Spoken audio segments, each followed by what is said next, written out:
Karl Marx famously argued that the history of humanity is the history of class struggles. According to Marx, human history is fundamentally shaped by conflicts between social classes over the control and distribution of economic resources. When one economic system creates contradictions that it can no longer resolve, those tensions eventually produce social change. For example, Marx argued that the contradictions within feudalism contributed to the rise of capitalism. However, he believed that capitalism itself contained internal contradictions, especially the conflict between the bourgeoisie, the owners of the capital, and the proletariat, the working class, that would eventually lead to a communist revolution. Marx argued that the economic structure of society, the way goods, labor, and resources are organized, is the foundation upon which other social institutions develop. Later Marxist thinkers expanded this framework beyond economic class. Rather than arguing that all social conflict is primarily based on class struggle, some theorists argued that society is also shaped by other forms of power and inequality, including race, gender, sexuality, culture, and psychological structures.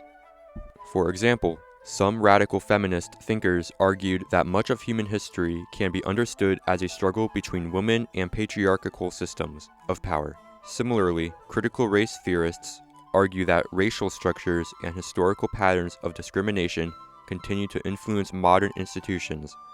This broader approach to analyzing society through systems of power is often associated with critical theory.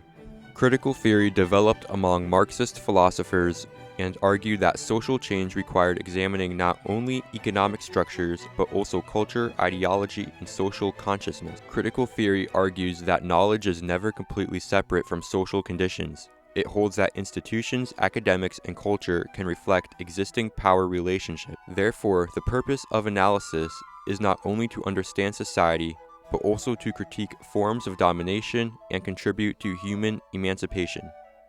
Looksmaxxing refers to the idea that individuals should maximize their physical appearance in order to improve their social and romantic outcomes. Looksmaxxing is chiefly about getting a girlfriend. No. Your looks are going to improve your quality of life in a lot of different regards, whether it be in the workplace, just overall opportunities presented to you. This is all going to be tailored to looks. At least, though, you would have to say the thesis of Looksmaxxing is that looks are the most important thing in life. Yeah. This movement is often based on two major beliefs. The first is the halo effect, a well-established psychological phenomenon in which people tend to associate physical attractiveness with other positive traits, sometimes leading attractive individuals to receive more favorable treatment.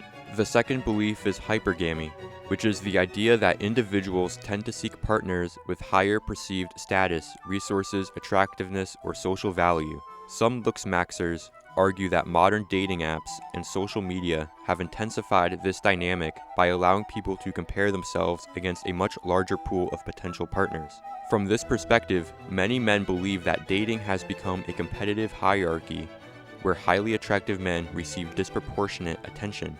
Therefore, some members of the Looksmaxxing community argue that improving one's appearance is necessary to overcome disadvantages in dating and social life. However, this worldview shares important similarities with certain forms of critical theory and inherits some of its weaknesses. Critical theorists may argue that society is shaped by systems of racial, gender, or economic power. Likewise, Looksmaxxers argue that society is structured around a hierarchy of physical attractiveness, where attractive people receive advantages and unattractive people face disadvantages. Because institutions are created and maintained by people, in this view, attractiveness becomes a social position that provides invisible advantages, similar to how some critical theorists analyze race, gender, or class. The major problem with this way of thinking is that it becomes unfalsifiable. A theory is unfalsifiable when no possible evidence could prove it wrong. A similar issue can arise when analyzing claims that society is fundamentally structured around hidden attractiveness-based oppression. Consider the proposition, society is inherently biased towards attractive people. There are several possible responses. First, someone might point out that many less attractive people still have successful relationships, careers, and fulfilling lives. However, a defender of the theory might respond that these examples are merely exceptions or examples of tokenism, a superficial inclusion of individuals from a disadvantaged group without changing the underlying system. Second, someone might argue that there is insufficient evidence that society is fundamentally structured around attractive bias. A defender of the theory might respond that the lack of evidence itself reflects the influence of the system, because society and researchers are unconsciously shaped by attractiveness-based preferences. Third, someone might provide evidence that attractive people do receive certain advantages. This would then be interpreted as confirmation of the theory. The problem is that every possible outcome can be interpreted as supporting the original claim. If evidence for the claim proves the theory, evidence against the claim also becomes evidence of the theory because it is interpreted as proof that the system hides its own bias.